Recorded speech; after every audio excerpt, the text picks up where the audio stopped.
over the last 50 years at whose dignity has been denied. And think about your own days as a pupil in elementary school, as a high school student, as a college student. Think about the people whose dignity was denied. My mind goes back to Arlene in second grade, who was a poor kid from a farm in a very interesting town that I happened to grow up in. Chatham, New Jersey, turns out to have consisted half of farmers, but half of PhD physicists who worked at Bell Labs. My dad did. I was one of the privileged ones. But my class, the town didn't admit black people. 0 real estate agreements, which were very common in America in those days. So there was no racial issue for me to even notice or know about.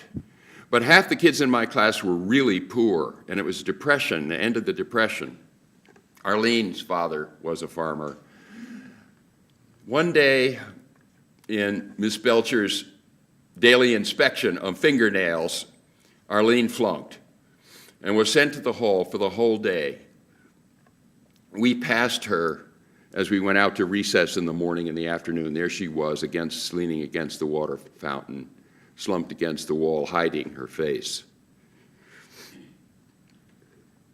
That's my earliest memory of indignity, and it didn't happen to a black person, else I might have been confused. I might have thought that was about color.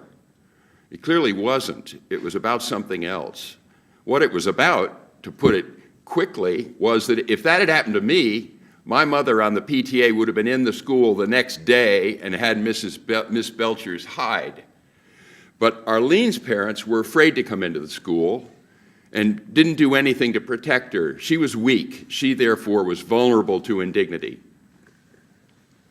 The next example of indignity I saw, and I'm just mentioning these to remind you of things you've seen, was a kid named Jimmy with a ruddy face. Later I realized he had Down syndrome. He was not admitted into the school. He hung around all day outside the fence, peering through, and kids would taunt him. And he usually had a tear-streaked face. Then, on away games for basketball or baseball, we would go to other towns nearby, towns that did admit African Americans, and in leaving, my teammates would lean out the bus and holler the N-word at the kids. So I saw that kind of indignity and realized that was a bigger kind, a more dangerous kind, a national kind. I shouldn't really rank them. They're all serious.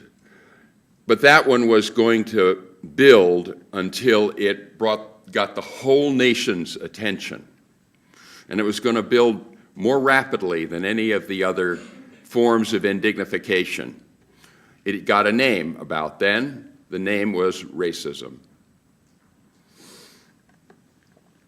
Then there was, in my school, the interesting fact that there were no girls in physics and math courses to speak of. I mean, some of them had to take it.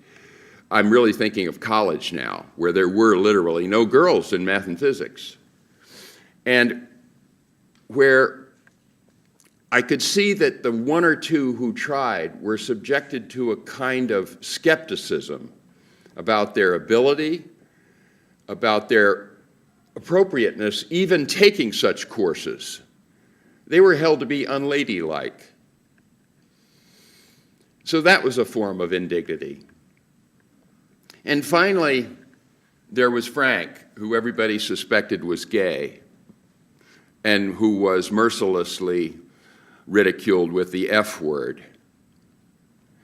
So there are 5 types of categorical indignification that were all cool just 50 years ago, just 30 years ago, and in some parts of the country they're still cool.